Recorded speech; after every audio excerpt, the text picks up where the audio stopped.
he said, "There are no finished paintings, only abandoned ones." Oh, that's so good, dude. You only run into once in a while the people that want to keep people down. And I got a list.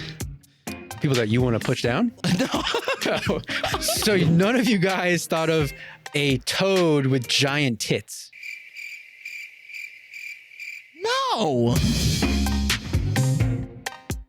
Hello, ladies and gentlemen. Welcome back to Until You Make It. To my right, as always, Mr. Michael Yadvish.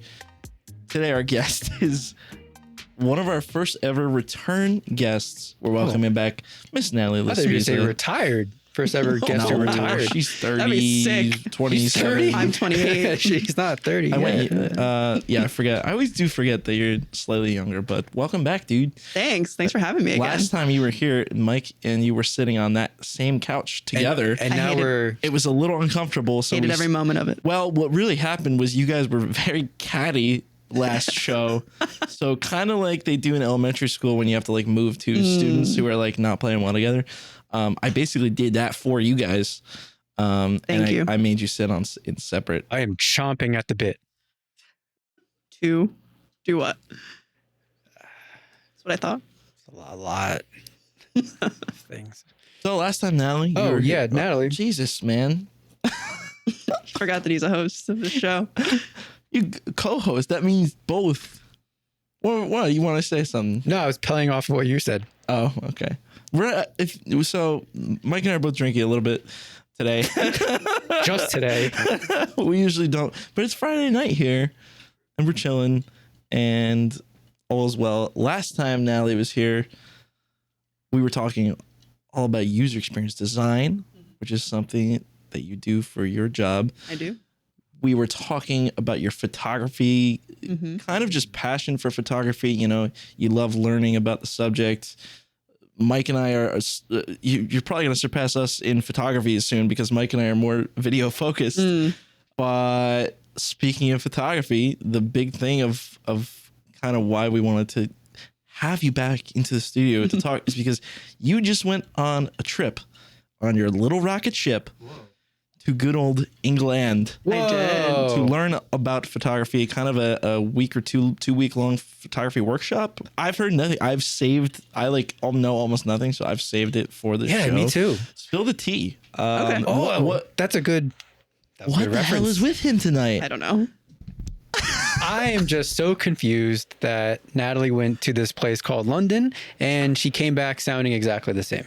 I was expecting No Cockney. Yeah. I was expecting her to come back with a full-on British accent, and not even for a second did she have one.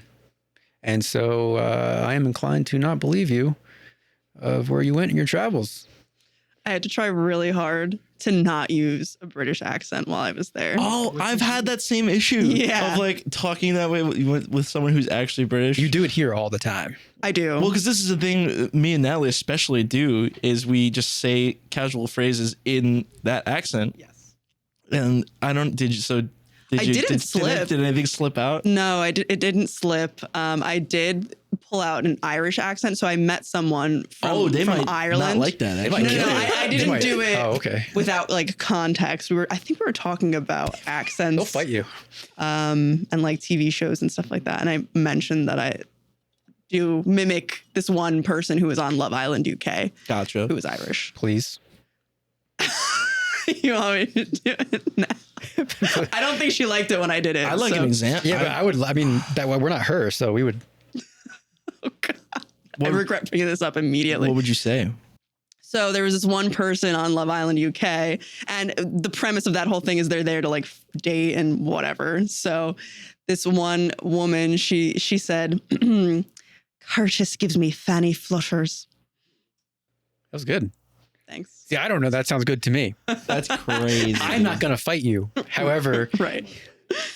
Yeah. So what was the trip? What was the trip? I want to know how you found out about it and what inspired you to take that kind of leap. Okay. So for years now, I've been following this one photographer on Instagram. Her name is Brooke Shaden. She's amazing. I've loved her work since like the first time I started following her. And she always comes across as very genuine and vulnerable in her posts. So I knew that she had done or have hosted these types of events before in the States. She's from the United States. And I had never felt compelled necessarily to sign up. But this year, she announced that she was doing it in the UK, and that this other photographer, who I've also been following for several years on Instagram, was going to be one of the speakers and leading workshops. So I was like, oh my God, the combination of the two of them, I was like, well, that I can't pass that up. So that's what drew me to it to begin with. And the whole concept, essentially, it's a convention. It's called Promoting Passion Convention. And so each day is kind of shaped to include different talks from these people who she brings in as sort of like keynotes, and then also hands-on workshops and stuff that you can do, and creative sessions. So that's kind of encompasses what I gathered from it. And I didn't know anybody, like I've never met any of these people and anything, but they did a really great job of kind of cultivating some stuff beforehand. So we had some Zoom calls before, which was nice. So I got to like just kind of see who these people were and what they're about, because this was like so outside of my comfort zone. Right. Yeah. You took, it was a leap for your passion and a leap for, I would say, even just like, it's tough to put yourself out there with that many people. And across the country too. Oh, world. Yes, exactly. So flying to a different country to be with people who you've never met before is just, you know, I was like, this is a lot. Actually, I talked to you. I was like, Mike. You called me while I was at PAX last year. So it was like in December. Because you had to book it like pretty far in advance. And she called me while I was at the expo and asking, should I do this? Should I do this? Is it a good idea? Do you think this is worth it? Right. Because it was expensive. Yeah. It's also scary to go by yourself. Yeah. And he was like, yeah, sounds great. You should do it. It did sound awesome. So I was like, all right, I'm doing it. What do you feel like was maybe some of the top things that you got out of it? I'm sure you made connections. Yeah. I mean, something like that. It was awesome. It was, I didn't know what to expect necessarily, even though we had these like prep calls and things like that. But first of all, I was at a university over there in England, outside of Manchester, and the building that we were in was stunning. Like it was straight out of Harry Potter, Downton Abbey, all that kind of stuff. So the setting was really beautiful. It was perfect for this kind of thing. And then I would say it felt more like a creative retreat with like-minded people who also love to create than anything else, which was just really cool. So being around people who have similar interests, and not everybody was a photographer too. It was nice because there were different things that you can learn, different skills that were represented there. There was one of the keynotes was an illustrator. Another keynote was a poet. So it kind of catered to different interests like that, but all converging around this idea of being creative and what are you passionate about and how do you kind of bring that to the world. Right. Didn't you also tell me that you read some of your poetry while you were there? I did. So really? the poet, he had this like impromptu session, and it was basically like you could bring some of the poetry you've written and read it. And that's the first time I ever read any of my poetry like out loud to anybody. Amazing. And you wanted to for a while. God. Yes, I have told you this. Like I wanted to do a poetry reading or something because I have a lot of poems and stuff, but they're very personal. They're very personal, man, very dark, very deep, very dark. Well, really, we know your stance on death really from brutal. the last show, so brutalist maybe is a good way to describe it. Depressing, dark, makes you want to kill yourself. Understandable why you wouldn't want to read it out loud. Yeah. Yep. So that was like a really interesting experience. It was also just generally speaking, the whole thing was emotional. Like I cried a lot throughout the whole thing. And, people are sharing very vulnerable parts of themselves, and different people had the opportunity to sign up and get selected to do these like story times. So they're telling parts of their own life and like why they create. And so I'm just basically crying the whole time that I'm there. I was like, I didn't expect this to happen, but it was great. It was very cathartic in that way. Yeah. That's really cool. Yo, Wizard Harry. That was so bad. Good. That's good. That reminds you of that. You said it reminded you of Harry Potter, and that's what I did. Yes, the building reminded me of Harry Potter. It was quite magical. The people. What is that? The sea. No, so much no. Impression? Yeah. Of something? No, from the movie. Sponsored by Duolingo. This is a great opportunity for me to say something because I always forget at the beginning of the show to mention our lovely producers that come and produce the show. Oh, yes. James is joining us today, everyone. He's shaking his head. I don't know why. Press the button. Press the button. Oh, I'm sorry. Yeah. Whoa. Oh, Jesus. Oh, God. Thank you. I don't like that. Don't press that button. Yeah. Press that button. Press that one. Sorry. Happy to be here, folks. Press that one every time Natalie moves. Lovely gang we have here. Anyway, thanks, James. Just wanted to say I'm sorry I forgot to introduce you. I'll try and be better from now on. Keep going. With that I don't care. because you're very helpful. Care a little, but I don't really that. You don't really that care. So on that trip, Natalie, did you get to, not only did you take workshops and learn about photography and get seminars or lectures, what have you, did you get to actually practice and take photos on your own? And did you edit them already? And I haven't seen anything. And why haven't I seen anything?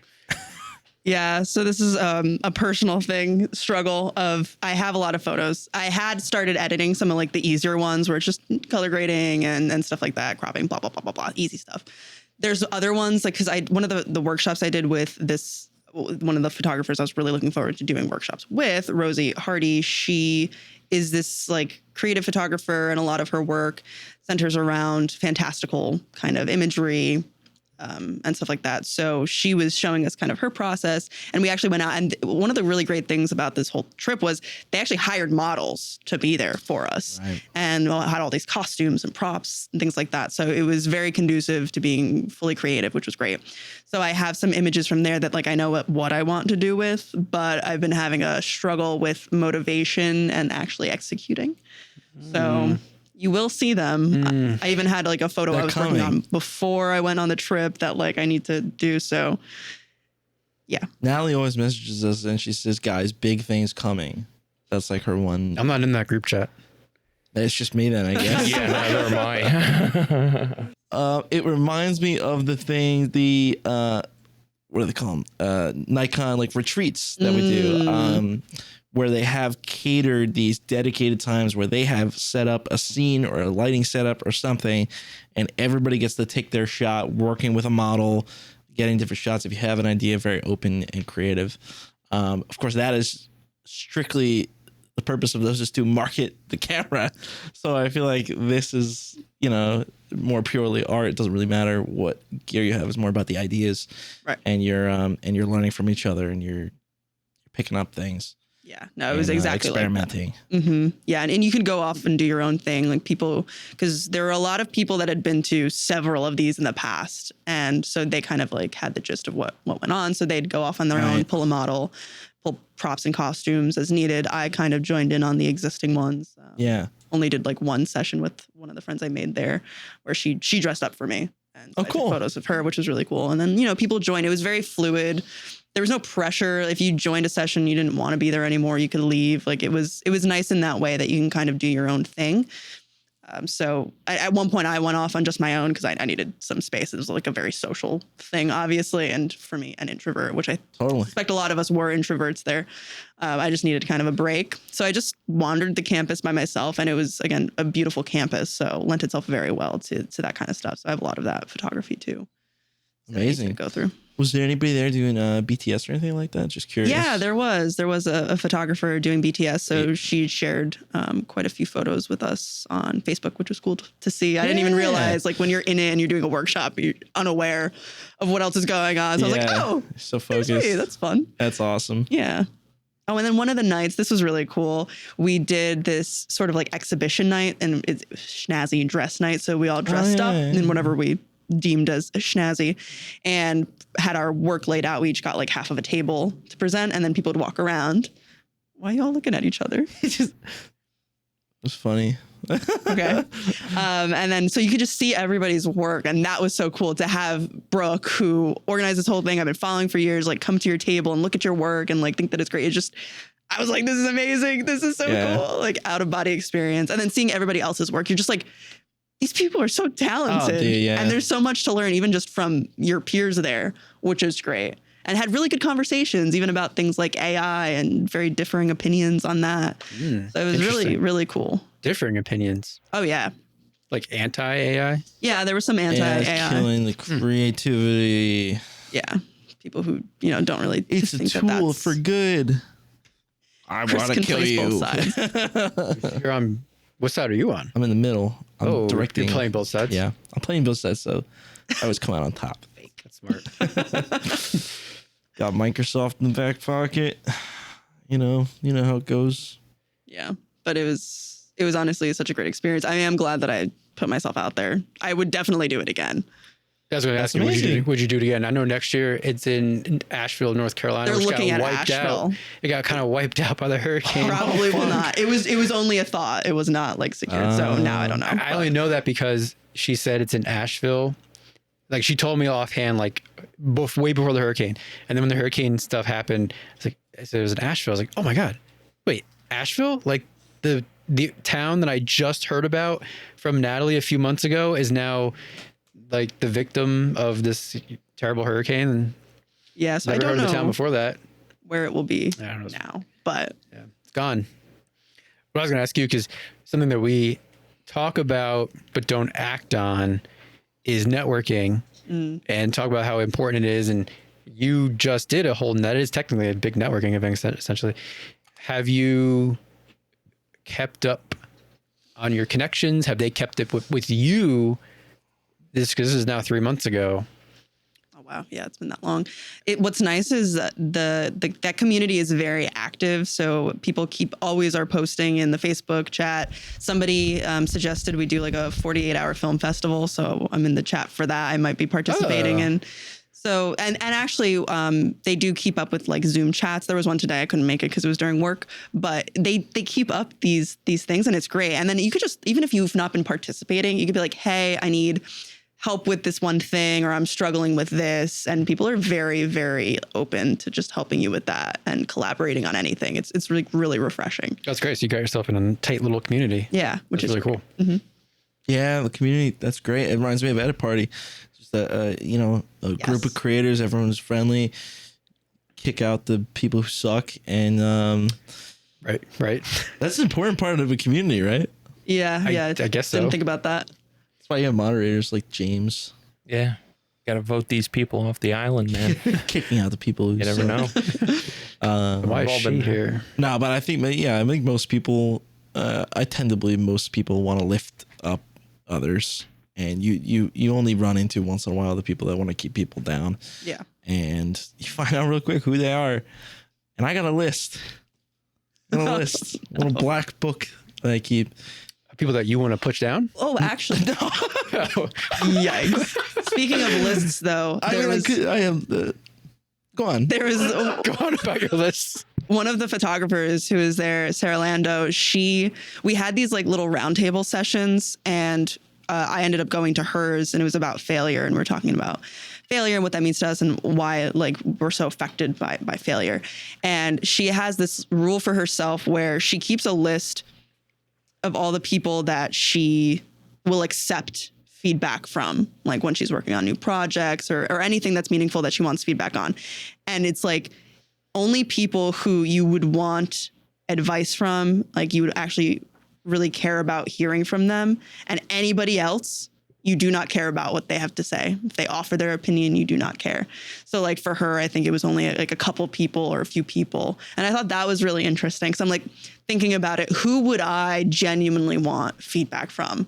And then you just block out the noise, because it can be really hard to separate out meaningful feedback and stuff that just makes you overthink or feel bad about the work that you're creating, anything like that. Heard a similar thing from Bill Hader talking about, I think it was in reference or context to Barry, but I'm not like saying a quote, I might butcher it a little bit, but essentially when you're getting feedback from somebody, as soon as if I'm asking you how this made you feel or what did you think about this, and the second you start telling me how to fix it, or you start telling me like what you would do, done, cut off, done. Right. I'm just looking to you to tell me how you feel, how it makes you feel.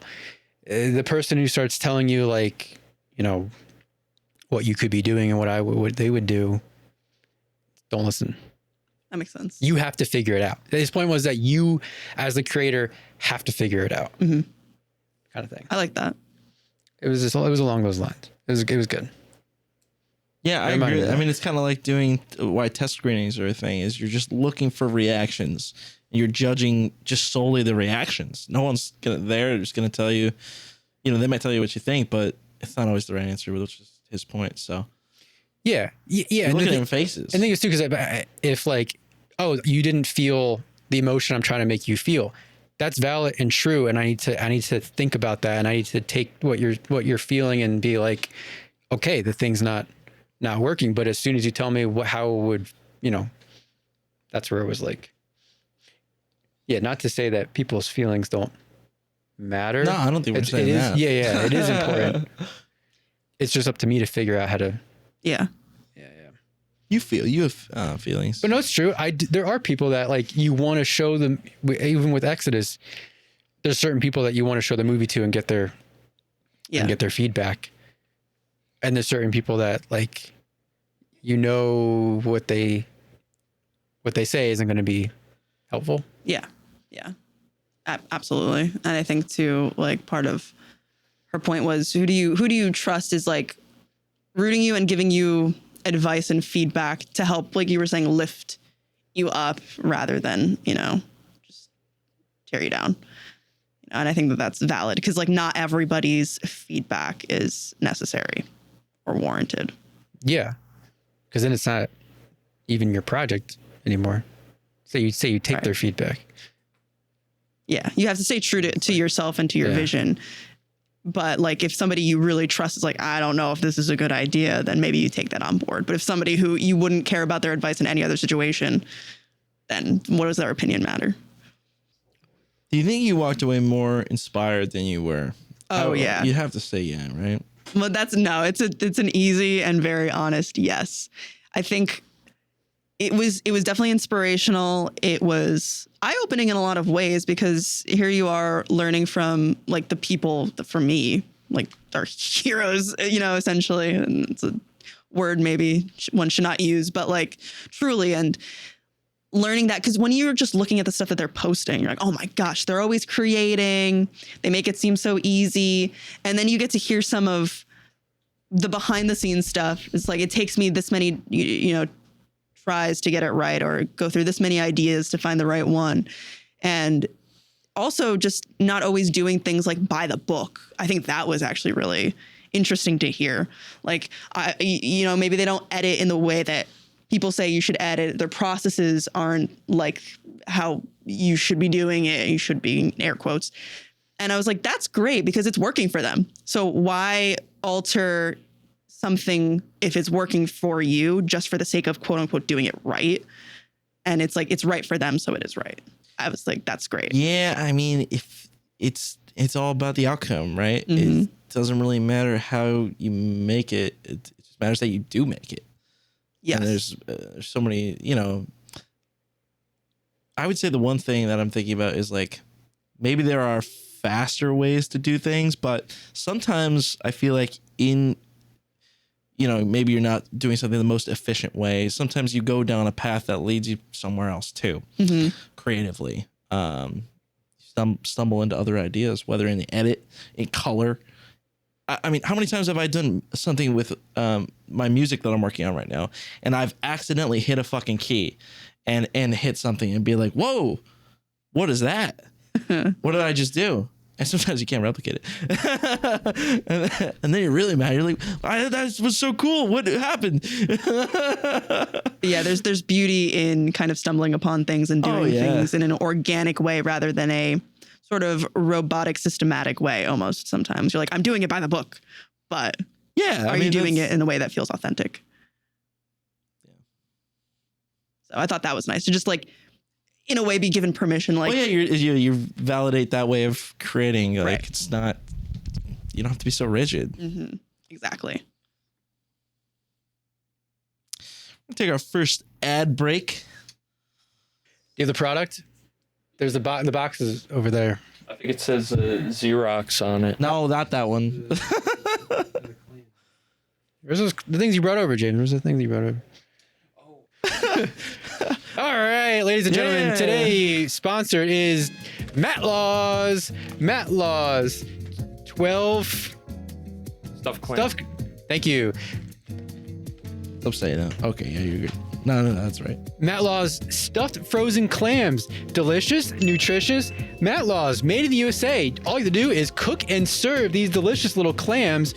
Will net you a protein count. This is good for working out. It's not. It's only 2 grams of protein. So you don't want to work out after eating these clams. You kind of want to take it easy after eating these clams. They are just a small appetizer size. These clams in particular. Clams. You don't want to take it easy. They are frozen. They are cold in my hand, and you can put them in the microwave. You can put them in the oven. You can put them on whatever's hot. Matt Law's clams stuffed up.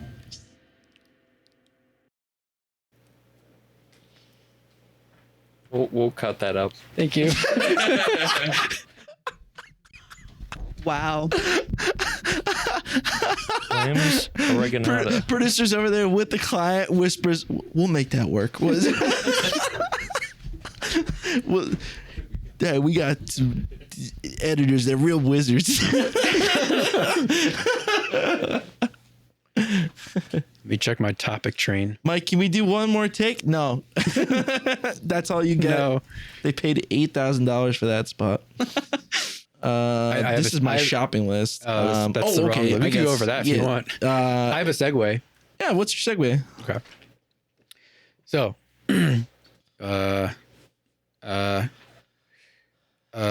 funny you ask.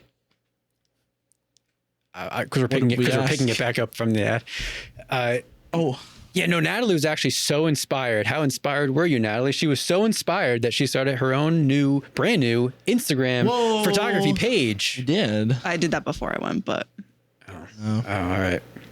It's still warrant. You're creating a new relevant. They didn't need to know that. They could have just left it as is. You could have just said, "Yeah, I did." What's Funny you ask. Okay. Natalie was so inspired. Natalie, how inspired were you? She was so inspired that Natalie actually started her own brand new Instagram photography page. yeah. So I had an old photography Instagram that was kind of all over the place. I just like posted stuff ad hoc. Now it's gone. I didn't delete it. I just archived all my photos and rebranded essentially. So I've changed it to the Warped Pixel. I found it. Oh, you're on it right now? I'm on it. Yeah. So Boom. Follow. You weren't already? I'm not really on Instagram these days, so I didn't know about That's this. me memes all the that time. hurts. That's not true. You said like 8,000 times more than I do. That's I can true. see that, That's true. Natalie, well, anyway. Yes. So that's me. Do you have any questions about it? Why did you rebrand? What was the point of rebranding, and what's your goal with this new page, and how you haven't posted in a while? I'll call you out on that. So That's also true. Just hitting me where it hurts. So I wanted to rebrand because I felt like the page was really stagnant. Obviously, I hadn't posted in a very long time. It was very directionless. And recently, and definitely because of this trip, I had a renewed desire to create more work that was either creative or just pursuing different photography subjects, things like that. So I wanted to be able to explore in a different kind of identity. And this concept of, I guess a lot of people have that sense of like, oh, there's so many other people that are better at these things that we choose to pursue than us. And the Warped Pixel kind of represents like, yeah, it's fine. It's okay that your work is not perfect. It can never be.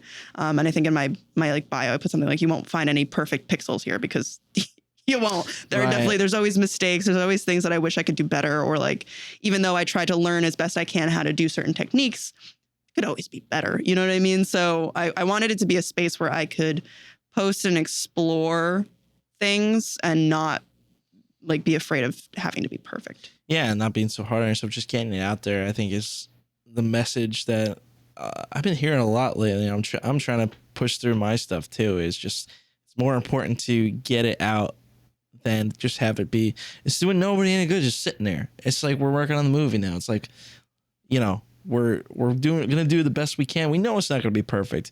We gotta push it out. We gotta get stuff out the door. Right. And I think that that's more important now than ever at this stage in our careers. It's just, not saying, because it's different than saying like quantity over quality. Right. That's an extreme. that's way too, because I think at the end of the day, no matter how hard we try, we are constantly fighting our perfectionist selves. Yep, absolutely. I'm talking about that last 10% that sometimes you just can't get. Yeah, absolutely. And it's hard to let go of that. It's just 10%. Yeah. There's I've definitely said this to you, I think both at some point, but I had an art teacher in high school and he said there are no finished paintings, only abandoned ones. Yeah. So at some point you just have to so good, walk away, because you could keep tweaking and fixing and adding and erasing, at a certain point it's got to be done. But yeah, it's good to give yourself the time to explore. That's part of the creative process. But then there comes a point where you're like, oh my God, okay. Like either I need to put this to the side, work on other stuff and come back to it, or I just need to be okay with putting it out as is. And I struggle a lot. You called me out for not posting for a while. Yeah. This is true. I have been feeling a little, I guess, overwhelmed by all the different things that I have and then wanting to put it out there in certain format. Like I've been trying to do I've been trying to get into car photography. That's been a recent cars have been a inspiration thing. for me. You like cars now. I've always appreciated nice cars, but I've never cared enough to, I guess, photograph them or watch racing. Just some cars recently. That was one of your last things you did. You went to the motor. Yeah, but I have even more car photos. So I'm trying to do it in Reels. And I'm like, well, what's the best format to do it in Reels? And what's the best tool to do it in Reels? And then I'm like, I could do it this way, but then is that the best thing? It's the overthinking that gets back to me. And this goes to our point of it's better to just put it out there at some point. And I get caught up in that. And then time goes by and then something else catches my attention. And then, so it's the execution and just letting it go. And then trying to define your style. I'm like, okay, now I've rebranded my page. I want to be consistent to a certain extent in everything, but I'm still trying to figure it out. Because if I had waited to figure out everything, I would have never have rebranded. I would have never posted stuff. I don't think that's as important as we like to think. I think you just got to get shit out there. It doesn't really matter, because people are going to find you through so many various different ways. No one's going to care as much about the consistency. I feel like I've been letting go of that too a little bit, of just again, just prioritizing getting media out there. I know things are going to change. Things change all the time with art. With this show's format, I feel like we use different mics every show, because I'm just trying to make shit. No, I think that's valid.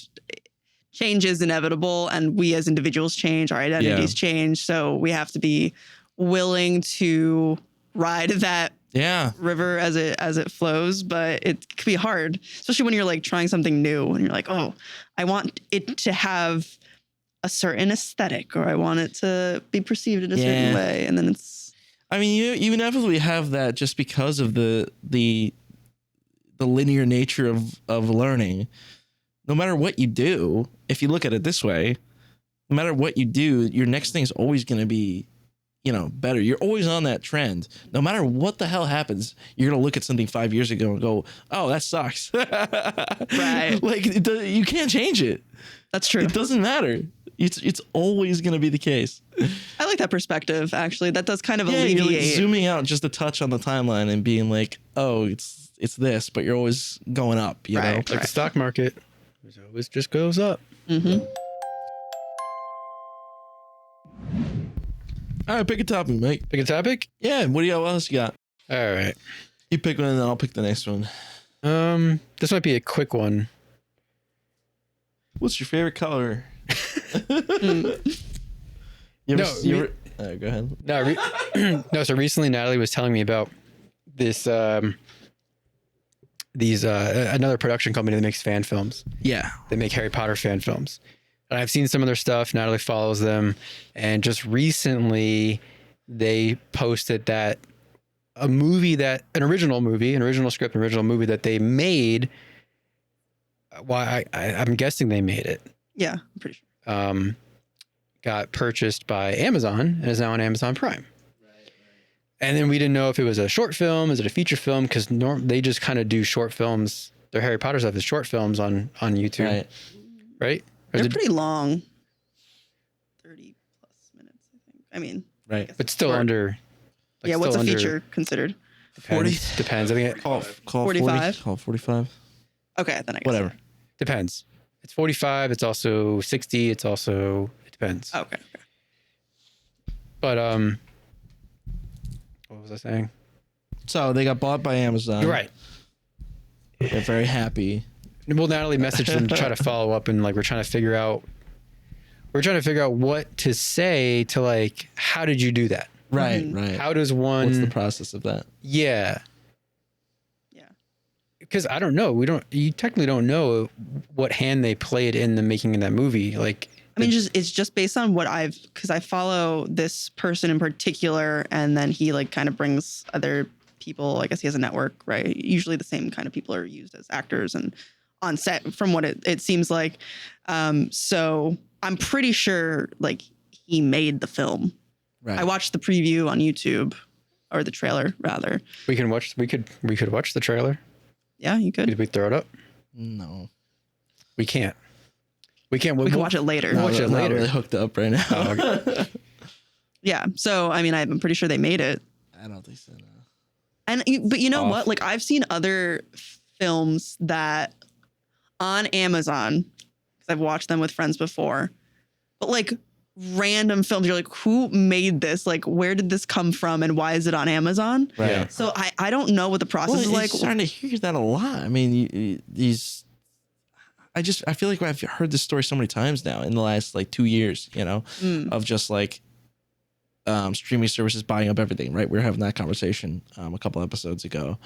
So it feels feasible these days almost. Right. And that's why I want to ask him, because he seems like a really nice, Sure. open guy. So I want to be like, how did that happen? Like, did you initiate a conversation? How did you do that? Yeah. Did they approach you? Right. Was it in film festivals that they saw, somebody from Amazon saw it, and then they asked to buy it? Who saw what? Who saw what? How did that Usu- conversation get going? So yeah, back in the day, you used to have to go through a distribution company to get your film distributed to theaters or whatever, or however distribution was working. But you had to go through a distribution company, but I don't think you need to. I think you could just go right. You could probably just go right to Amazon. Yeah. I guess. I Streaming don't. services. Yeah. I don't know. I'm because curious. they're not. I mean, they're bigger than we are. Oh, yeah. 100%. I but looked we're not. towards, I mean, we're like not far behind. yeah. No. But in terms of quality, like the quality of those Harry Potter films, it's nothing. But it's nothing No. that we couldn't do. No. Yeah, I agree. I think they clearly have a lot of practice in like larger productions. Yeah. Yeah. That's very clear. Because like they wrangle a whole bunch of people on set. I was like, I don't know how you're doing that, but that's amazing. And they made a feature. Yes. And they made a feature. We also don't know if that's their only one. That's true. Yeah. I don't know. Yeah. They didn't. They've got a lot of films and stuff out there though. Yeah, I think when I look at other creators, the one thing I envy is not their quality, but their consistency. And I think I still just hold true to that same old adage. If you do something consistently for long enough, it's going to get popular. Yeah. If it's like not complete shit.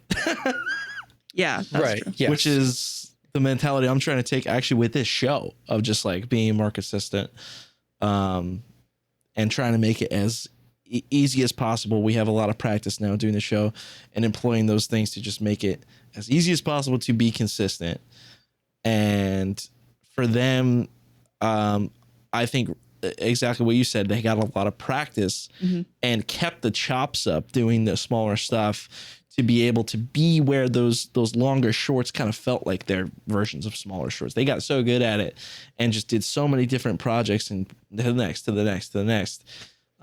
established workflows, established connections. Right. And, potentially we're paying people with the ad revenue or what have you, or bankrolling themselves like we often do, just to get the ball rolling. Yeah. I'd love And to to learn. be consistent enough, because I always think about our channel and how kind of strategy we were talking about a long time ago of doing the fan film stuff, borrowing the IPs. You see these anime live action guys, the channel that I always reference. Every couple months, they post a different scene from different anime, 12 billion views. It's like, can people eat the fucking shit up? Yeah. Yeah. That's true. That's why G-Man is it's the one that got away. Man. Yeah, but that's so true though. Anyway, now I'm ranting, but you get the idea. But yeah, the consistency is important. That's just like I think it's the number one thing it has to be. Like, Yeah. it is the end all be all. which I personally struggle with in Everyone many does. aspects of my life. You're fucking trying to live life here. You're trying to make I know. You have a house to pay for. We're You're trying to pay rent. pay It's like, mortgages, yeah. and you're doing your Yeah. That's fucking what real job. I want to learn. What are they doing? Like, how do they keep this steam up that they're Yeah. always doing this consistently? Go to your Like, parents. the Live with motivation. your parents. Just live with your parents. Just do it. I don't think I'd have the emotional capacity to do anything if I did that. But I'll tell you the one thing that I've been thinking about recently of why I can't do that. I was just complaining to Ryan about this the other days. I have my hands in too many fucking things. ding, ding, ding. I feel like the people that do that they're able to focus on one thing for a longer period of time than I am. That's partially my ADD and partially my just interest. They're just all over the place. Facts. And no matter what you do, time is time. Well, it's also You're the splitting nature your of time. freelance work too. You don't really choose. You True. don't really get to choose what you do necessarily. Sometimes, like I just got a request a meeting today for Squishmallow for crochet tutorials. Squishmallow, you know the Yeah. plushies. They have like crochet kits where you can crochet like a little penguin or teddy bear or whatever. And they want to do crochet tutorials, like an hour long. Oh, wow. Like, did I choose to do that? No. But did they, well, when they said, what's your budget for this? Budget's not an issue. It's like, well, can you say, what are you going to say? No, I don't want Right. I don't want your money. But then that's the question of what do you do to fund your passions or these other things that you want to do? So like, do you feel as freelancers that you have more control over your schedule rather than like a 9 to 5? I mean, you No. both have had 9 to 5. So Well, I'll say for myself. Yeah, go ahead. Yes, I guess I do have more control over my schedule, but it makes it hard to have a consistent routine unless I actively structure and hold myself accountable to some kind of specific routine. But my routine always changes. Sometimes I have to travel, and then that gets in the way, and that can screw up the entire week. I traveled this week. I was gone for 2 days, but almost felt like I was gone for 4 days because the night before and then the next day. I'm at a point with my freelancing stuff where, yes, it's nice to take days off when I feel like taking a day off. I need a reset day, or I'm going to work a little bit here and then maybe a little bit later on. Or I'm going to work on this morning, or I got to get this out, and then so I guess that stuff is nice and whatever. But I'm at a point where I feel like the freelance work that I'm doing is not making me any better. okay. I feel like I'm not going anywhere with the freelance work. And I'm trying to mentally separate it. We're like, hey, that's okay. I'm doing it to make money. I don't need it to go anywhere at this moment. I'm just doing it to make money. I need to focus on Exodus and get that out because that's the thing that I feel like will make me better. So yeah, it's also a personal struggle with like, wow, well, I mean, the work that I'm doing freelance wise, it's not going to lead me to like working on a bigger set, working on a bigger commercial. I don't know that. Maybe some of the stuff we do with like Fantasia or like some of that hair stuff and the model stuff could do something, you know? I mean, it's not like we didn't try. Like we, you know, when we have more control over the project and we can like shoot it and light it and yeah. But, you know, and then when things look good, you know, there's the possibility of that stuff. But I don't know. I don't know what that pathway is to go to the next level of freelance work where like you can like freelance and work on commercials. You could work in the city and work on big productions. And I don't know what that pathway is. I think it's networking. I think it's probably reaching, or I don't know if it's reaching out or having a bigger online presence. We talked about having a place for people to find us. Right now, everything's word of mouth. Yeah, I don't know. Chris, do you feel similar? What was the question? Yeah, what was the question? I got lost. As a freelancer, do you feel like you have more control over your schedule? How does it compare to when you had a 9 to 5? No, yeah, I think so. I've definitely slipped into the mindset of like, I feel like I could not go back. I would only go back to a 9 to 5 if I really needed cash. Because I feel like I'm thriving in everything else creatively. Part of that is music. I always tell the story of how I started writing music in college, was crap at it, as everyone is when you start doing stuff like that. But I had the passion, the inspiration to be able to do that. As soon as I got a 9 to 5 job, I didn't write music for 2-3 years. And I'm pretty sure that's part of the reason why it made me sad. Of why, got to a point I was like, there wasn't time or energy for it. And sure enough, as soon as I went to full-time freelance, within like a couple months, started writing music again. Wow. Yeah. So you feel like I have a question for you. Because I had the opposite problem. When I was working 9 to 5, that was when we did like Nathan Danger, Christmas movie. Right. Every year doing a Star Wars movie. I did more things on a 9 to 5. I was more productive and more creative in my 9 to 5. And it wasn't until I moved out and started having to bills and like focus on like more life stuff that I didn't have to focus on when I was living at home is where, I mean, Exodus was. Do you think that though. It has more to do with the 9 to 5, or that you were living at home and there were less like life things you had to? That's kind of two things. Yeah, they seem separate. I don't know, because they happened around the same time. I think about that too. Of living on your own is a whole different lifestyle change. I feel like I just got a handle on it. It's been like 2 years. Your correlation is that you started living on your own, as well as freelancing, as well as started making like the best music you've been making is here in the place that we're in. 100%. Yeah. I mean, I can definitely say I don't know that. What that means. I don't know what that means. I don't know what it means. All I know is because happier. I still have a 9 to 5. So that's like the one thing that's not changed for me. But the thing that has is living on my own. I've been doing that for 4 years now. And I will say that I felt a greater opportunity to be creative and explore different things living on my own. Like I was not doing any of this stuff when I was living at home with my parents. Yeah. I just feel like because I have the freedom. I can do whatever the hell I want. I can set up lights and take some photos at 10 p.m. if I want. Not worry that it's like in the way for somebody or get yelled at. You know what I mean? Like it's like this. Yeah, it's the same thing. Exactly. You got your space and your. So maybe that's an interesting correlation. I get what Mike's saying though about the structure specifically. Sure. And I think it's almost like a separation thing of you were able to have dedicated time for work and for play, I guess, for lack of a better word. And now it's kind of all blends into each other. And it's like mentally, sometimes that's hard to then push yourself to be creative because you don't have a dedicated time for it. It can happen whenever. And I guess it's just a different way to manage like the creative stuff. I mean, some days. Different way to get it going. Yeah, I have to be like. Got to get it going. Today's an Exodus day. I've thought about doing that actually. Today's this day. Like because it's also hard to bounce around. Like I have a wedding that I worked on a little bit this morning that I need to really push this out the door. Yeah. I have a thing that I shot last week for the professor dude I have some videos edits to do. He texted me today, like I gotta start on that so I can get paid for that. I haven't started on that yet.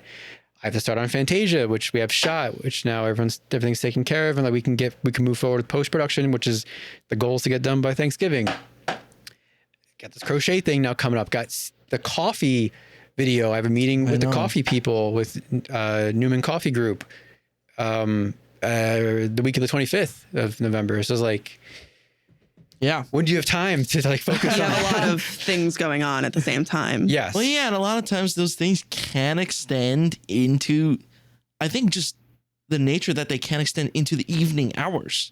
Yeah. Oh, it's all day. I basically work because then mentally it's just that bleeding thing. You're bleeding into different time, and I think a good strategy to fight against that is dedicated days.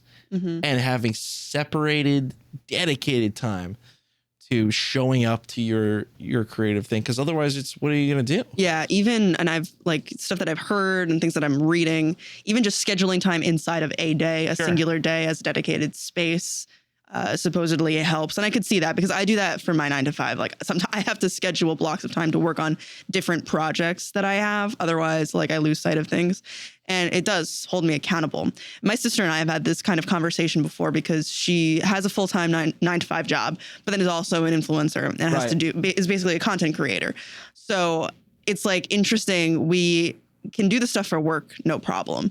But when it comes to the stuff that we want to do for ourselves, we find that we slip a lot of the time. Like, oh, I didn't get it done, or I didn't accomplish as much as I wanted to. And we're like, why the hell are we like that? And I think it's because when it's us holding ourselves accountable, it's easier to let things fall by the wayside. I don't know if you experience that, but for us, that's... No, definitely. Yeah, it helps to have the man over your head. Something outside of yourself saying, like, you need to get this done by this time. Well, other people are counting on you. Yes. Not that...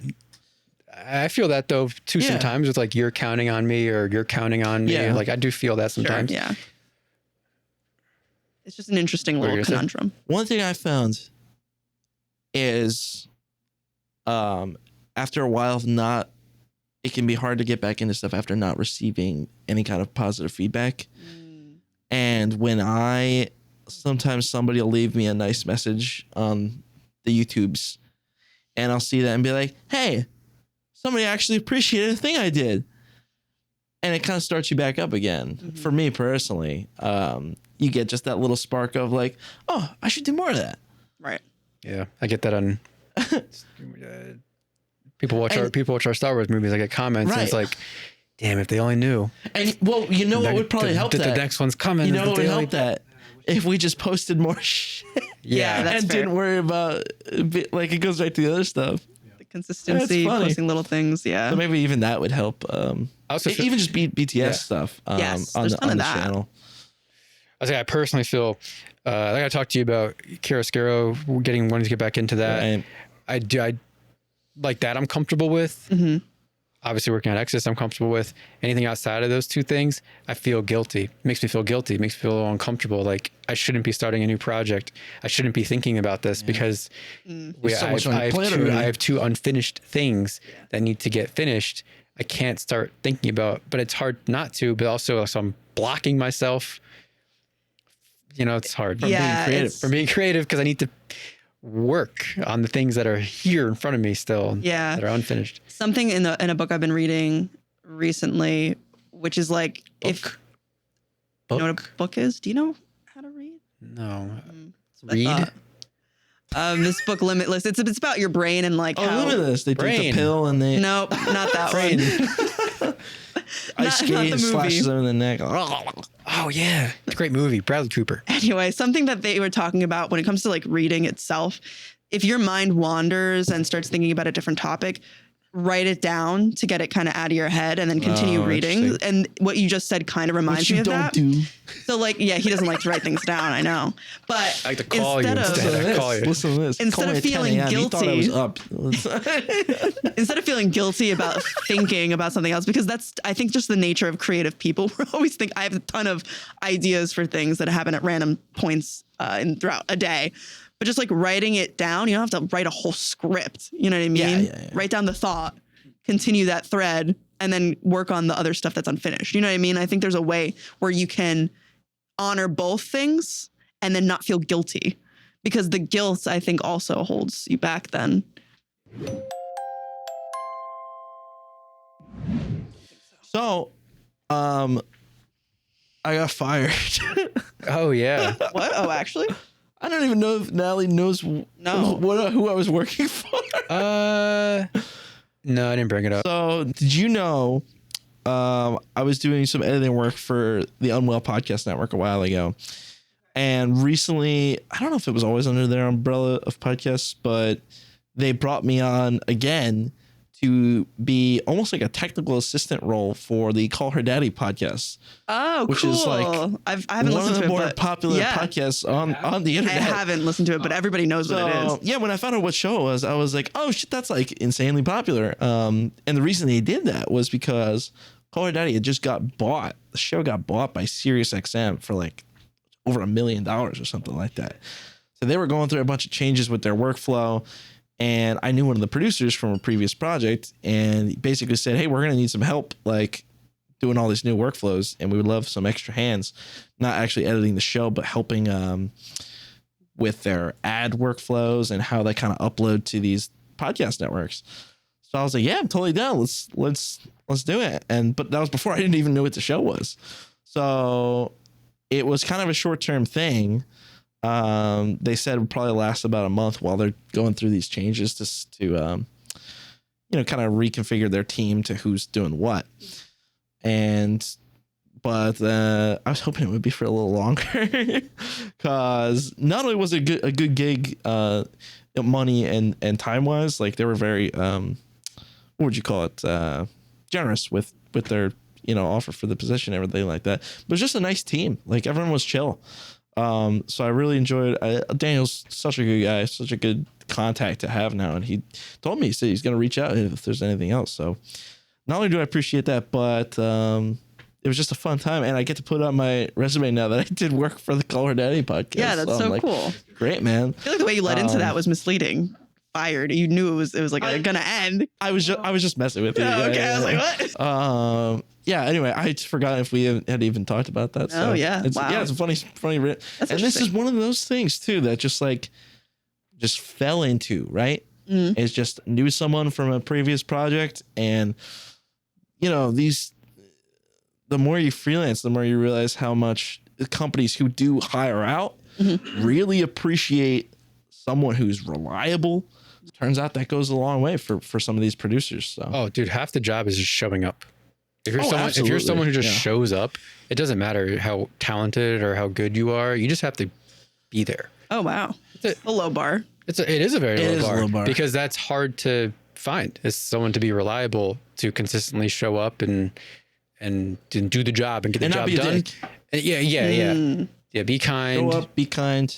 Gets you so get far. the job done, not have any issues, although issues happen, but but being consistent and consistently just showing up. That's all you gotta do. That comes up with my other Daniel, who we had on, Daniel Kennedy from LWW, is just like, dude, they keep hiring you. If you're pleasure to work with, like, no reason for them to change. Right.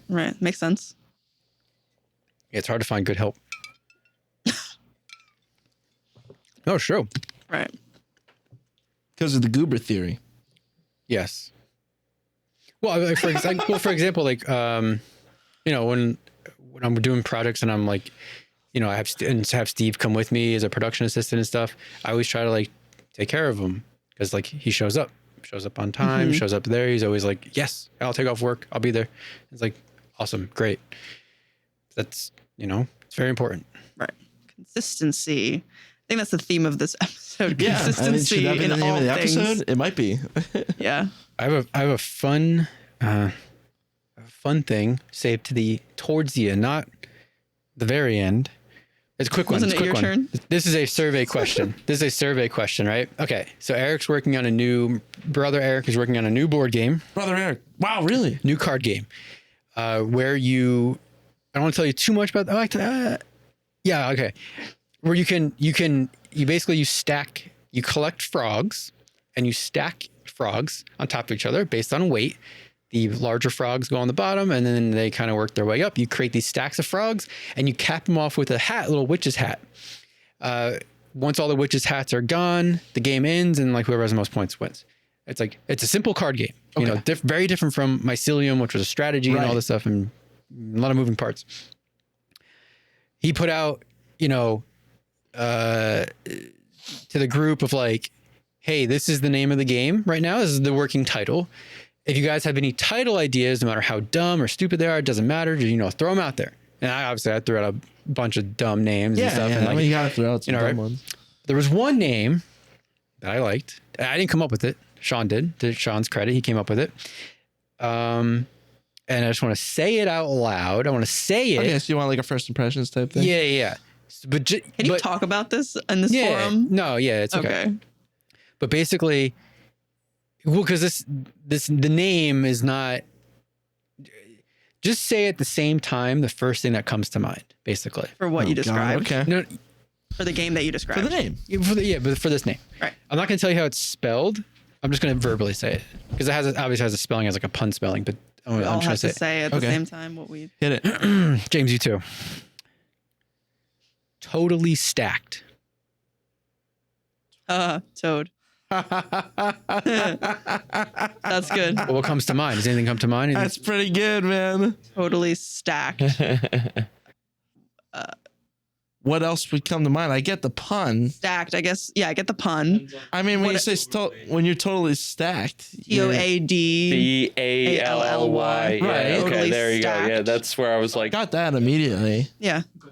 Yeah, no, I think that makes sense. that I gave think me a that's Saturday cartoon type of vibe, honestly. You know, I was happy with that. I have no Okay. association. I'm in the same boat of all you guys. When Was there an association that's like wrong? That's supposedly, could be offensive or something? Stacked. When I think of the word stacked, I just think like, oh, that team is stacked. Yeah. You think That of like, movie oh, is you're stacked. stacked. It's like high. It's like good. It's got really good people. Yeah, good.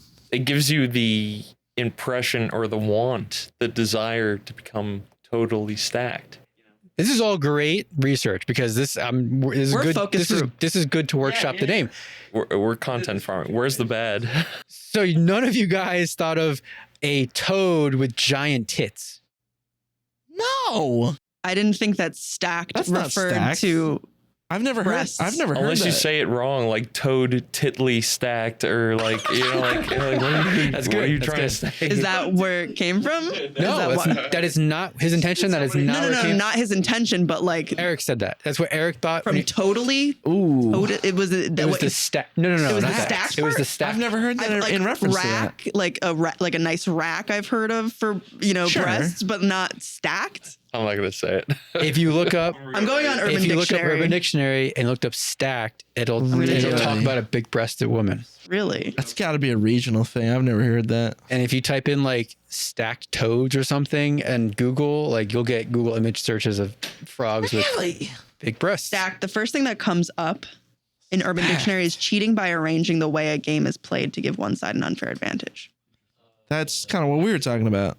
And then the second thing that comes up is for chicks to be well built and got good curves. The first one So that's the one. that came up on the producer's end was stacked, often used to describe a woman with large, bountiful breasts, more commonly used to describe a woman who not only has large, appealing breasts, but also has a beautiful face, bodacious hips, and I can't continue. I mean, I guess we're wrong. I've never heard that. I never heard that. And No, I've never. I guess Matt Maybe liked the name. expand the Matt, focus group to Matt thought it was online community or he- something. Matt thought it was marketing gold. I thought it was marketing gold. I was like, that sounds awesome. Totally stacked. I can see it on t-shirts. Oh, I could see it, dude. No, it sounds so good. His name right now is Frog Pile. Doesn't have the Frog same pile. It's funny. ring to it. I'm not a fan. I feel like there must be a way to incorporate the totally and some other word. Maybe it shouldn't be stacked. Maybe there's another. I didn't make that. I didn't know that whatsoever. No, but I also live under a rock, so I'm not the best person to ask about these What things. about two towers? Totally. Actually, that actually might have been a word that someone threw out. Yeah. Towers. I think it was. Or Frog Tower. It might have been Toad Towers. What if it was just totally? Or Totally Towers. No, Or just totally. Just totally. It could be Totally. Toadality. Toad Tiddly. Toadality. We've reached toadality. So that was my short topic. Wow. That's damn it. Really? That kind of stuff just ruins things. You're like, Yeah. "Ugh." Names I are don't know. tough, dude. Because it's, I mean, new game by Yatco Games, totally stacked. Like I just don't see it. Like Being an issue. there's sex puns all the time and like Disney stuff or whatever. Like you can Oh. make sex puns out of anything, really. True. So like, I don't know. Who's the target audience? Because if the target audience doesn't associate that word with big breasts, then But Whatever. even if they do, sex sells. Why not? Who cares? It's not aimed at kids, so that's important. It is aimed at gamers. Disclaimer. It's aimed at gamers. It's aimed at, it's a very small. It's a small audience. It's the PAX people. It's not the Cards Against Humanity, broad general audience. It's a niche gamer board game audience. Okay. Yeah. Okay, somebody asked me yesterday, what is a film that you would recommend at the moment? At the moment. Yeah, at the moment. And then they said, well, they started out with like that classic of like, what's your favorite film of all time? And I was like, well, not only is that a tough question, it's not going to help you because it's my personal like thing. But I loved the reframe of the question of what is a film you would recommend currently of something you saw recently. And while I was sick a couple of weeks ago, I had a nasty fever. Oh my God. One of the worst fevers I've ever had. But it gave me an opportunity. I feel like I don't sit down and fucking watch a movie anymore. Like it's been a while.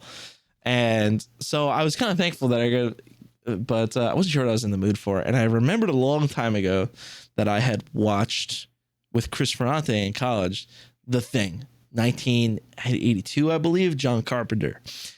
And have you guys seen the film? No. Have you seen the film? Only James has seen the clips. film. Yeah, you've most likely seen clips of the extensive like practical effects work of the monster that turns into the different faces and crap like that. Crazy looking shit. It's wild what they did. And what's even more wild is that it wasn't received well when it came out. It was one of those classic things that only became popular after it was done. But I rewatched it and just realized like what a good film it is.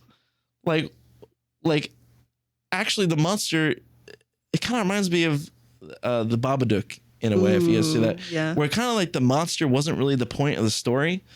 There was other shit going on that was like in some ways more important and made you think more than just, oh, a scary monster trying to get you.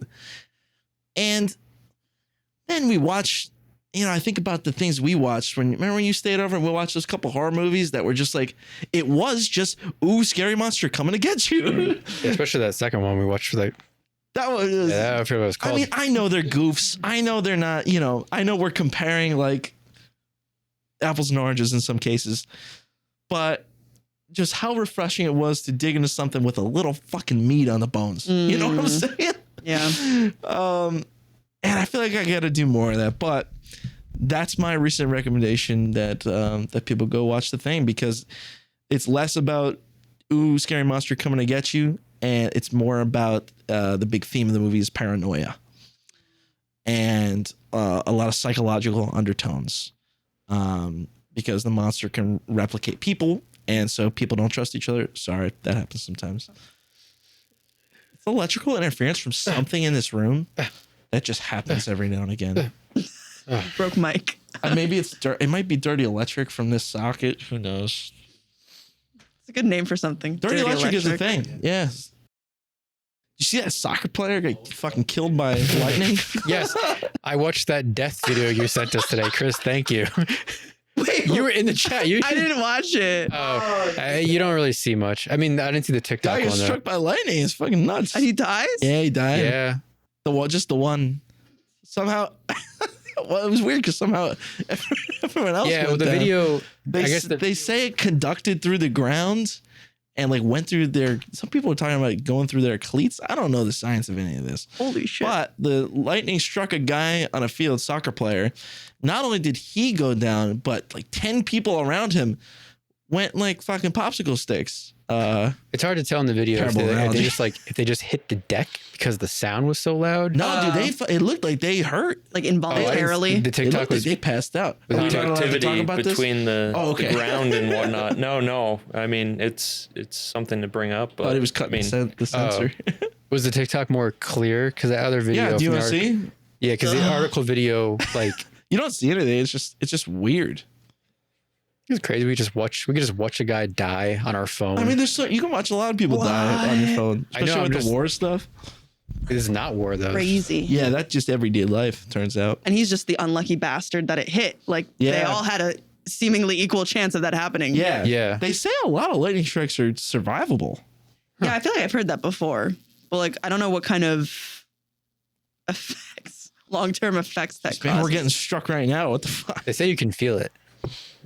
Feel what? That you can feel, Feel the lightning when you get struck by it? Yeah.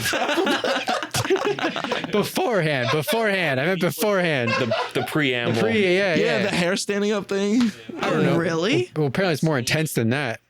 It's not just that. Before I it think it's actually like more. hits you? Yeah. I don't know the specifics. Never had. The lightning, I've chosen you. And you're like, Well, you're the conductor, so Yeah. you feel it. yeah, but that's crazy because it happens like Of the train? seemingly like that. I've had so many nightmares involving natural disasters, a lot of tornadoes, tsunamis, things like that. I don't know why or what that says about my mental Recently, state. or just like over the always? course of my life. I feel like we're not in tsunami territory. We're not, but I feel like we learned a lot about tsunamis when we were younger And in quicksand. school. You afraid of quicksand? Right. I mean, not in school. We didn't learn about quicksand, but like Oh. cartoons. That always seemed like a big deal. Tsunamis. But yeah, I don't know. That's interesting. I was afraid of tornadoes, and like Twister was definitely like a horror movie that would I love Twister. give you like Never seen it. really. They got the little robots. The cubes. That's a okay. I mean, even just experiencing that earthquake that happened a few months back. Yeah.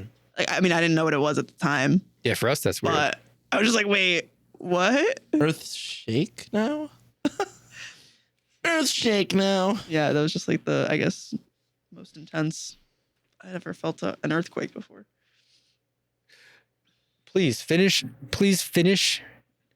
my lyric. Finish the lyrics here. All right. See if you could do this. Came out of nowhere. All right, go ahead. Ready? Home on the range, Oh, I don't know. where the deer and the antelope play, where seldom is heard a discouraging word, and the fuck. skies are not cloudy all day. All day. Oh, and gray. That could Cloudy be and it. gray. I've That's talked with a probably lot right. of very Wow. old people, That was so good. there's variations, but yours That's is better. crazy. That's good. I don't know. I You was didn't know that stumped one all before? day. You Stumped knew, all day. You knew a lot, Really? though. Yeah, you did. That's not that much. That was the easy part. Okay. Is it? Okay. You got to work with more old people, man. Can I pitch you guys a commercial right now? Yeah, please. So I wrote a little beat for a commercial.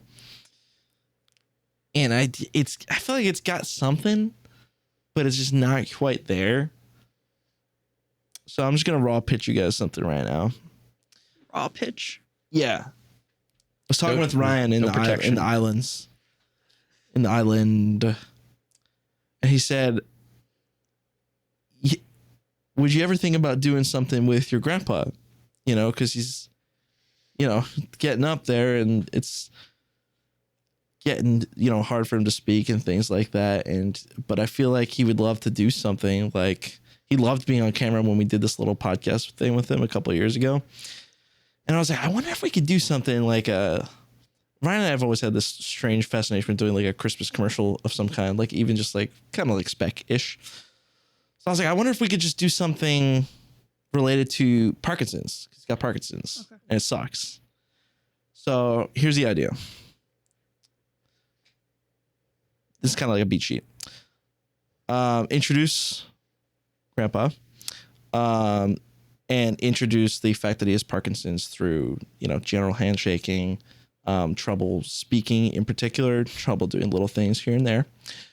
Grandpa's shown in different scenarios, specifically having trouble speaking, talking on the phone with someone, hard for him to come up with the right words. So people often try and speak for him, which kind of, it's hard.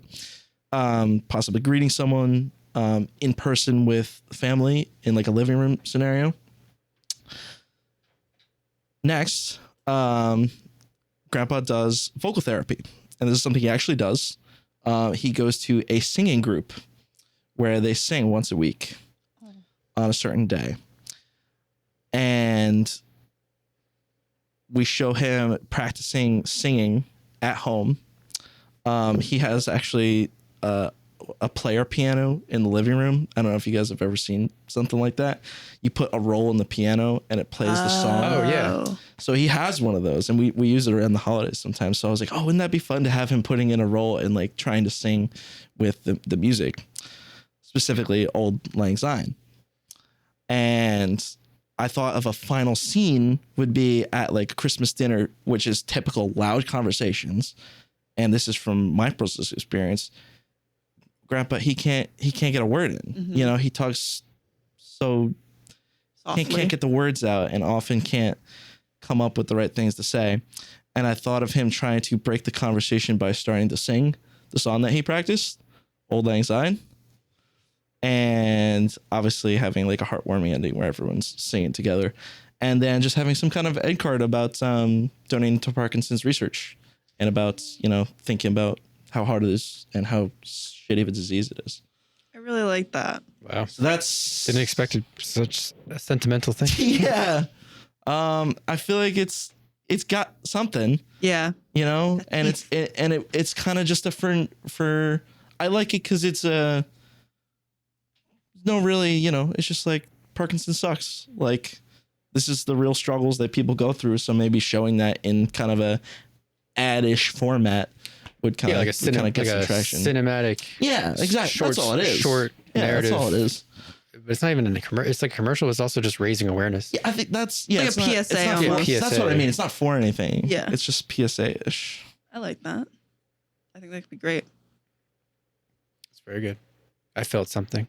Do you feel something? His cold, dead heart. So yeah, this is my commercial pitch. Maybe we'll make it. Maybe we won't. Well, Maybe we should. I felt something. I'm sure you didn't. Don't point to yourself. I'm talking about you. Yes, I'm talking about you. I did feel something. How dare you? Where? What part? I didn't touch you. What part did you feel something? Oh. I have to tell you. Yeah, she doesn't really. She's an alien. So That was rhetorical. where is human heart? 30 minutes, 25 seconds. Canceled again. Natalie can't find her heart. Oh, God damn. Oh man, no, I do like that. I think that's really nice. I want to hear about this Goober theory off camera. I mean, it's not. You keep calling it a theory, but it's not really a it's not theory. a theory. It's not a theory. You both just- called it a theory. It just sounds good. It sounds good. It sounds like a real thing. It's just the fact that the Goober theory, the Goober idea is that the more you work, the more you work with other people in the industry, you realize how many people, even in positions higher than you, have no idea what the fuck they're doing. Oh, That's the Goober theory. I feel like that's just a fact of life. The It older I've is. gotten, the It more is. I Yeah, realize it's not a that theory. adults who at some point when you were younger, you thought had it all figured out and knew what they were doing. No, yeah, but Holy shit. not only do they not have it figured out, but just in the context of video production, it's I mean, it has to be something with what we were talking about of like, okay, they showed up, but what did they do? They Like, kept getting invited back because they showed up, but they don't Right. actually aren't. It's just some I don't people know. are just clueless about like what they're doing. Anyway, that wouldn't be. it's not that many people. You just run into it every now and again. And you're like, oh, Goober theory. That wouldn't. That wouldn't So be. that's what we started saying. What you're saying, what you just said, is not what you mean. We mean more. No, we don't. Mean, yeah, I mean it more It's more of antagonistically. because how do I say without saying? How do I give an example without saying names? Certain people. Yeah, certain people will tote about. I think I know who. I don't even think it's that. I don't. Yeah. Well, no. Is it like talking a big game but then not being able to deliver? No. That's part of We'll it. cut that out. Let's say Johnny walks onto Cut that, set cut that, one cut day. that, Johnny walks Okay, onto what does set Johnny one do? day. No, Johnny already works. Okay, Johnny here's an works- example. How old Well, is I mean, Johnny? here's a Goober theory, Tell right? me. I'm interested. The Squishmallow crochet thing, right? Okay, this is a good They're example. coming to us for this project. And you're the Goobers. No, this project has already been I made. look like a goober. This project has already been made twice. Oh dear. Mm-hmm. Okay. These videos are already done. I see. This has happened They're before. hiring us to do them again. To redo them. To redo them. Why? And some of the notes is the angle, the lighting, the clarity, the resolution. So basics. Basically all the basic shit. And that's the notes from the, and it's like, wait, so who did you pay to make this? Who did they pay, Natalie? Right. A goober. A Goober. Exactly. They paid a Goober to make these videos. Come back next week. And because you paid a Goober, now you got to pay the Goober now you got to pay price. the piper. You got to pay the piper price. Now you got to pay the Goober You got to pay the premium price. We have premium prices. Paying a Goober has premium- costs. Those costs are you will inevitably be hiring someone else. Yeah. Yeah, now it's cost you double, triple. They've been working on this since June.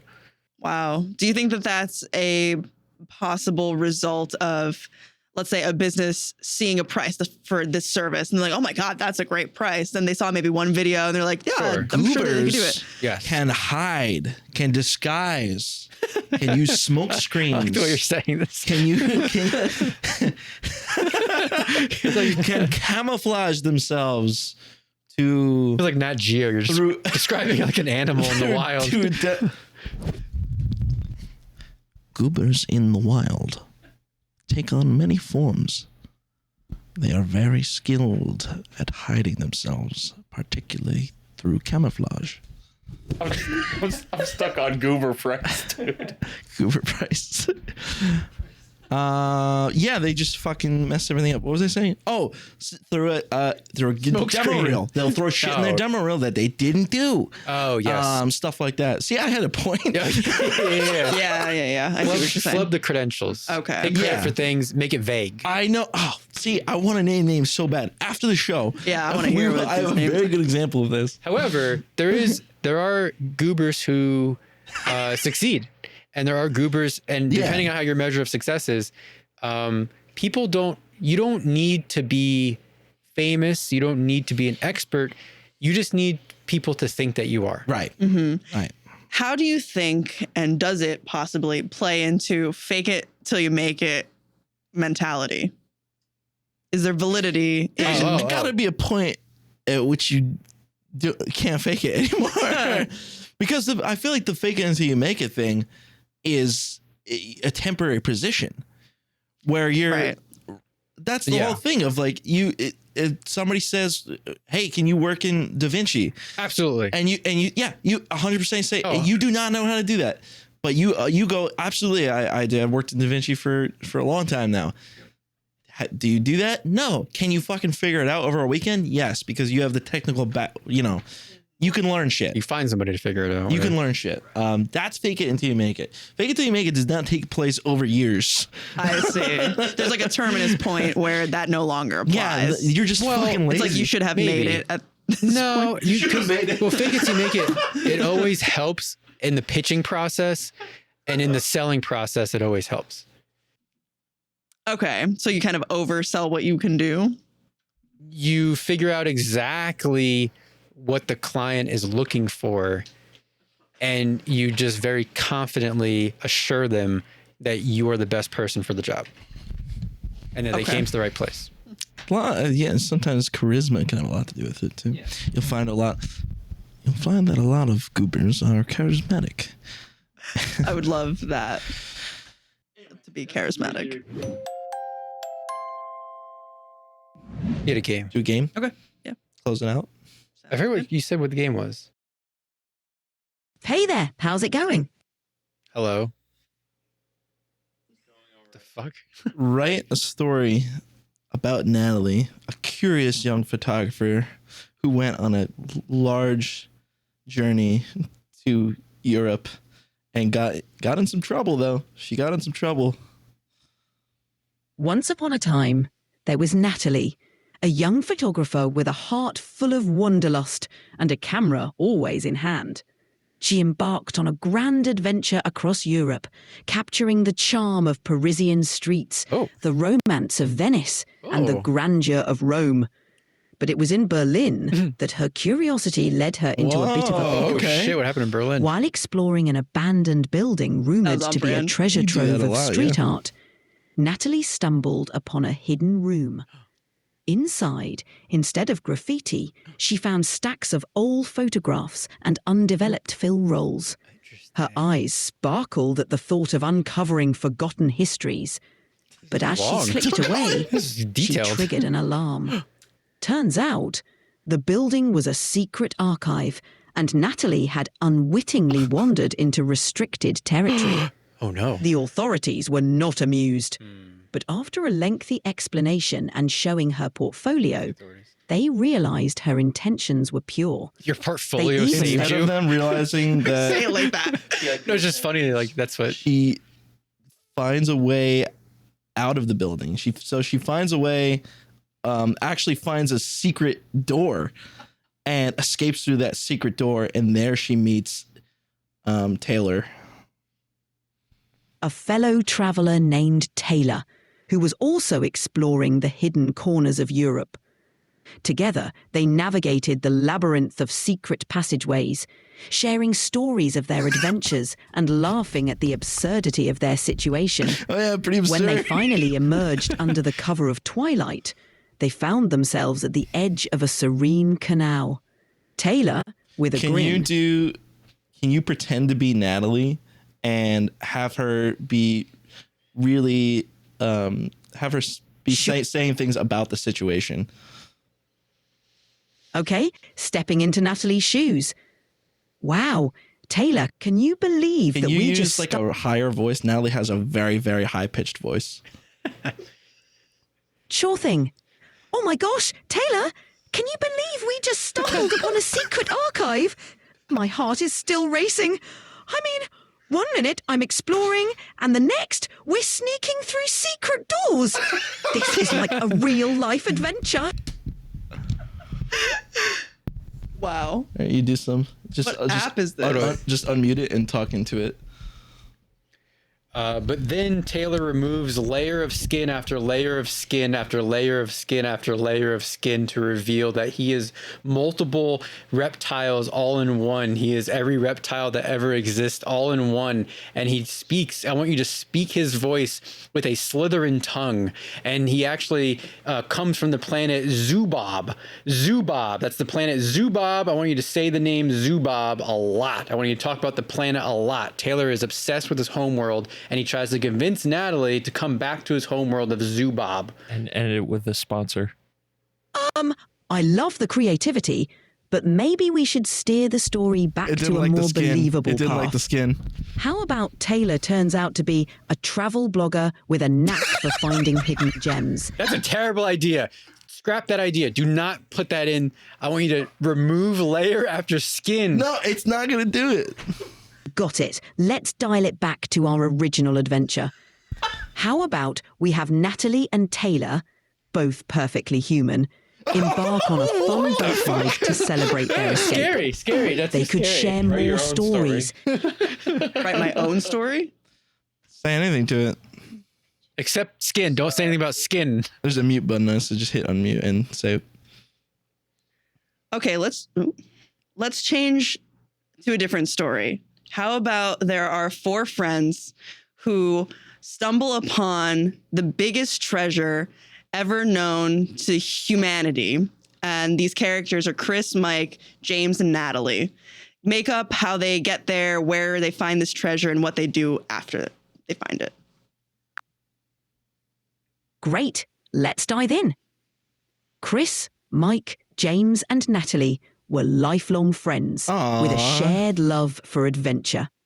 One summer, they decided to follow an old legend about a hidden treasure buried deep within the dense forests of an uncharted island. They pooled their resources, packed their gear, Yeah, and all of our set sail, resources. guided by an ancient map. Before they find the treasure, make sure that you add mercenaries coming after them because they're also looking for the treasure. Good idea. Just as they near the cavern, they hear voices echoing through the trees. Mercenaries. The 4 friends quickly hide, watching as a group of rugged treasure hunters, armed and determined, march toward the waterfall. It turns out they're also after the legendary Make treasure. the mercenaries be part of a duck gang. So it is a gang of people who act like ducks. All right, let's add a quirky twist. As the friends hide, they realise these aren't just any mercenaries. They're part of a notorious duck gang, known for their bizarre habit There a of transcript quacking on this? and waddling like ducks. The leader, a burly man with a loud quack, orders his gang to search the area. The friends exchange bewildered I'm not glances. trying to do captions trying- on all this. So. The duck Can you be Mike? So you're Mike's character now, and you're very nervous about all the quacking that you're hearing. Okay, stepping into Mike's shoes. Guys, I don't know about this. That quacking is getting closer. What if they find us? I mean, who even acts like ducks? Can you make Mike even more nervous? He's having on the verge of a mental breakdown. Guys, this is bad. Really bad.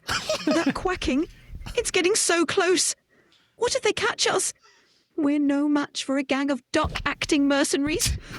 I knew Make this sure was a... you talk as Natalie's character and make Natalie very annoyed with Mike. In Natalie's voice, Mike, seriously, pull yourself together. I know the quacking is weird, but we can't afford to lose it right now. We've come too far to let some duck Natalie, the voice of impersonators reason. scare us off. We need Can a you plan. make Natalie intimidate and taunt Mike by doing loud quacks at him?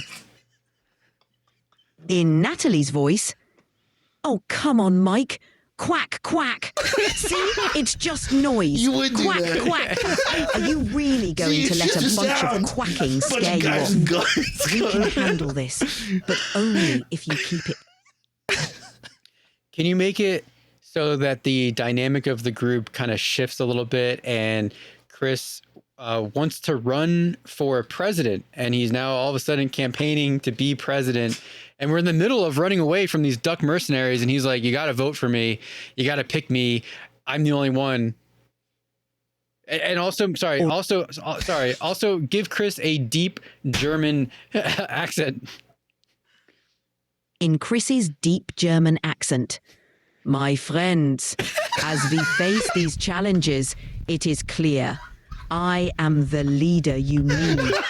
Vote for me as your president, and I will lead us not only to this happened to the German treasure, accent? but to greatness. Now, But, like, follow me. Make the conversation like dynamic. Like Chris is saying this stuff about voting for him, and then Mike is like, man, we got to get out of here. I'm so nervous about these ducks. And Natalie's like, stop it, all of you. And James is like, he's got my vote. Chris, with his deep German accent, says, Friends, in these trying times, we need strong leadership. Vote for me, and I will It's guide German. us to victory. Mike, on the verge of a breakdown. Man, I don't care about votes. These ducks are going to find us. We need to run. Natalie, exasperated. Oh, for crying out loud, can we focus? Chris, now's not the time for campaigning. James, with a grin. Well, he's got my vote. Lead the way, Mr. President. Appreciate it, James. Okay. So the duck mercenaries finally find them, but Chris, using his charisma and his political acumen, convinces them that he's their new leader.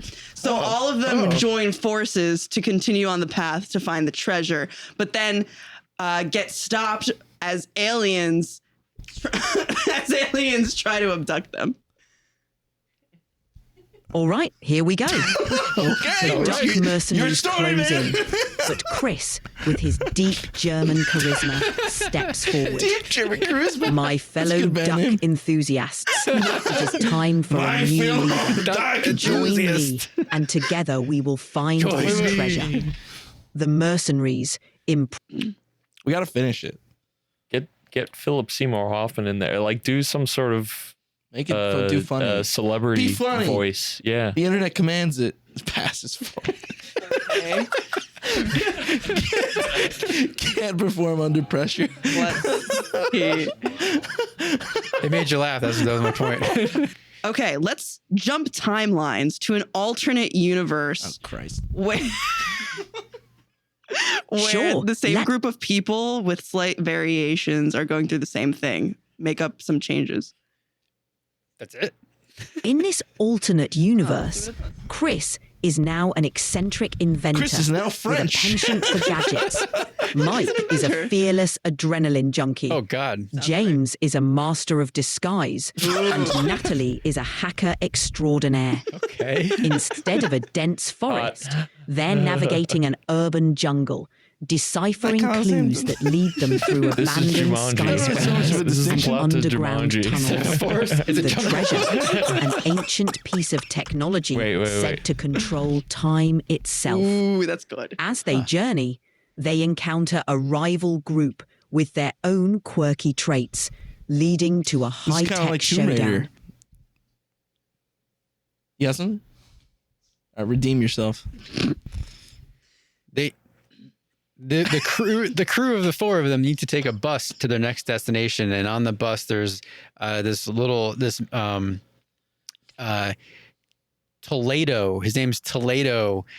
He has a Spanish accent. Toledo he's like, oh my goodness, it's the four of you guys. I'm your biggest fan, and he loves them, and Toledo will not leave them alone, and it's really annoying Natalie, and she really wants Toledo to leave and get off this bus, but he's like, yeah, I live here, I can't leave, this is my home.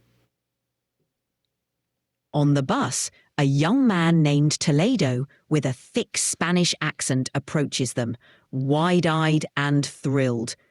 Oh my goodness! It's really you! I'm your biggest fan! He gushes about their adventures, recounting every detail with enthusiasm. Natalie, growing increasingly annoyed, mutters to the others, "Can we please do something about this That was guy?" just like Natalie. But Toledo grins. "I can't leave. This is my home." The group exchanges exasperated anywhere. looks, This is where I trying came to from. figure out how to handle their overzealous new.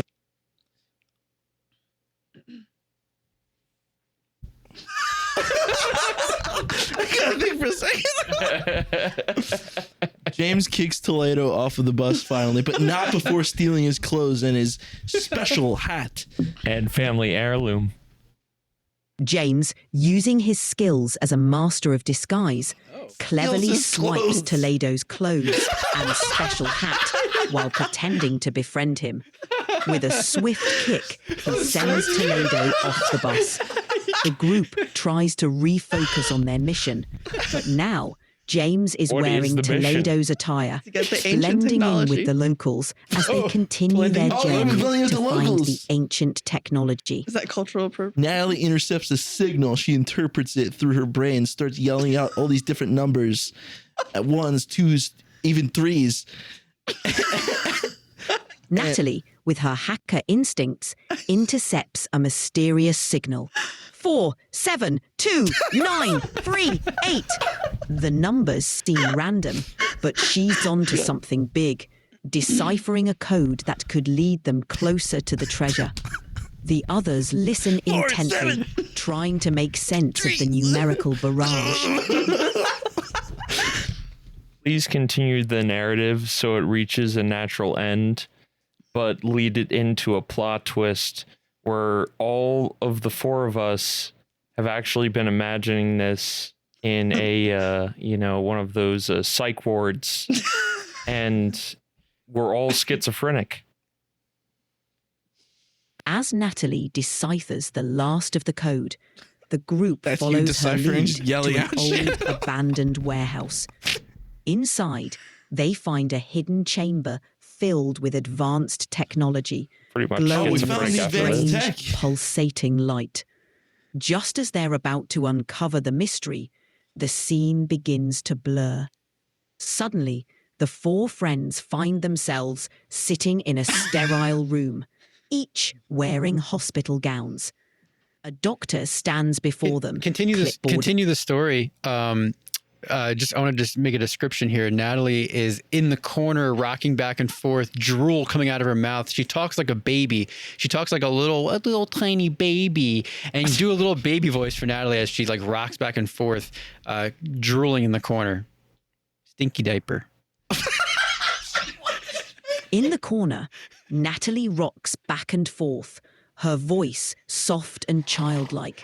An actual legitimate thing. Are you talking to the baby voice? The doctor nods sympathetically, making notes on his clipboard. The room is quiet, save for the soft murmurs of the other patients, each lost in their own imagined world.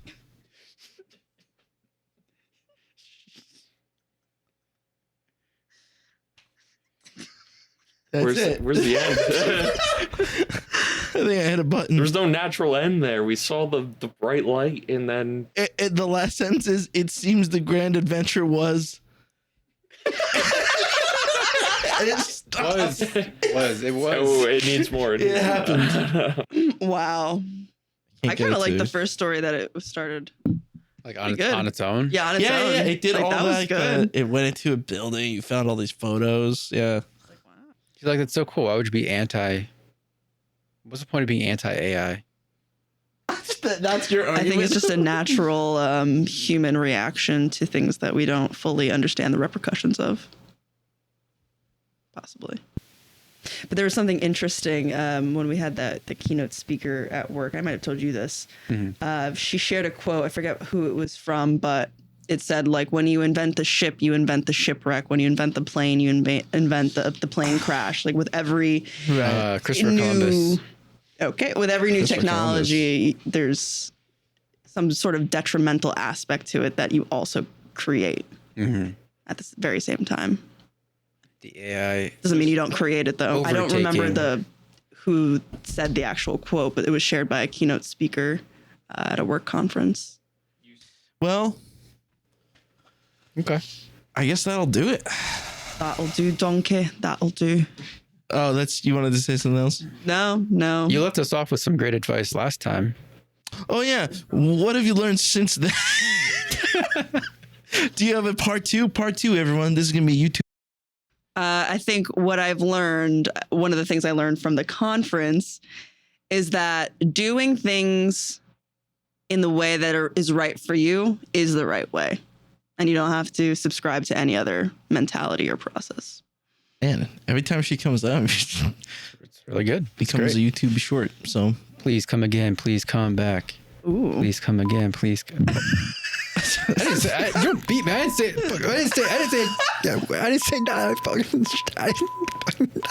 About what I was saying. Not.